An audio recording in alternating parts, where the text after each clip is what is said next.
নিষ্ঠা, আমার জীবনের সমস্ত সততা মেধা প্রজ্ঞা দিয়ে আমি আপনাকে ভোটের বুথ পর্যন্ত পৌঁছে যতক্ষণ পর্যন্ত দিতে না পারবো ততক্ষণ পর্যন্ত আমি এই বাংলার মাটিতে নিরন্তরভাবে সংগ্রাম মুখর দিন এনে চলব। সংগ্রাম মুখর দিন আনার জন্য বাংলার পথ ধরে আমি হেঁটে যাবো, এই প্রতিশ্রুতি আমি আপনাদের কাছে দিচ্ছি। সুতরাং সুরক্ষা কলেজের অন্য পোদ্দার যেটা বলেছেন, বাংলাদেশের মানুষকে আপনারা রাজনীতি বিমুখ করবেন। আপনি ডিরেক্ট ক্লাব চান, আপনি যুবা মঞ্চ চান, আপনি বিদ্যালয়ের ভবন চান, পাইলট স্কুলের বিদ্যালয়ের ভবন নির্মাণের জন্য ইতিমধ্যে ব্যবস্থা গ্রহণ করা হয়েছে এবং এটা প্রসেসে আছে। এটা গত 1 মাস আগে পাইলট স্কুলের শিক্ষকরা আমার সাথে দেখা করার পর ওনাদেরকে সাথে নিয়ে আমি সাথে সাথে ব্যবস্থা গ্রহণ করেছি। আশা করি আপনার প্রশ্নের উত্তর পেয়েছেন।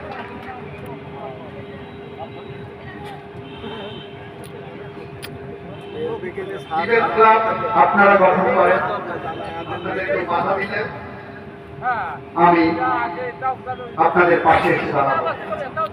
আপনার হাতে হাত রেখে সেই বাধার প্রাচীর আমি মানব। সুতরাং আপনার ডিবেট ক্লাব কলেজ না সারা শৈল্যপাতে গঠন করুন, আমরা আপনাদের সাথে আছি। বাংলাদেশ টেলিভিশনের কয়েকটি চ্যানেল ডিবেট ক্লাবকে প্রমোট করে, তারাও আপনাদের কাছে এসে প্রোগ্রাম করতে চাই, লাইভ প্রোগ্রাম করতে চাই, আমাকে বলেছে। আমি তাদের সাথে আপনাদেরকে কানেক্ট করি। এখানে আমাদের সাথে তৃষা শৈলকুপা গার্লস স্কুলে বলেছেন সন্ধ্যায় বের হওয়ার একটা নিশ্চয়তা চাই, হাসপাতালের মাদকাসক্তির বিরুদ্ধে সোচ্চার কণ্ঠ চাই, ক্লাসরুমের মান উন্নয়ন চাই, ভবন চাই, নারী শিক্ষার উন্নয়ন চাই এবং আপনার স্কুলটাকে সবগুলোর সাথে আমি একমত। সন্ধ্যার পরে আপনার সন্তান, আমার সন্তান নির্বিঘ্নে নিরাপত্তা চিন্তা না করে যাতে ঘুরতে পারে সেই পরিবেশ আমরা চাই। সেই পরিবেশ নিশ্চিত করতে আমাদের যা কিছু করার আমরা করব। এই নিশ্চয়তা দিশা আপনাকে আমি দিচ্ছি।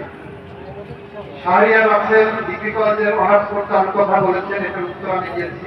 প্রিয়ঙ্কি আমাদের মেয়ে, রাজনৈতিক পরিবার থেকে বেড়ে ওঠা মেয়ে, রাজনৈতিক লিপি গত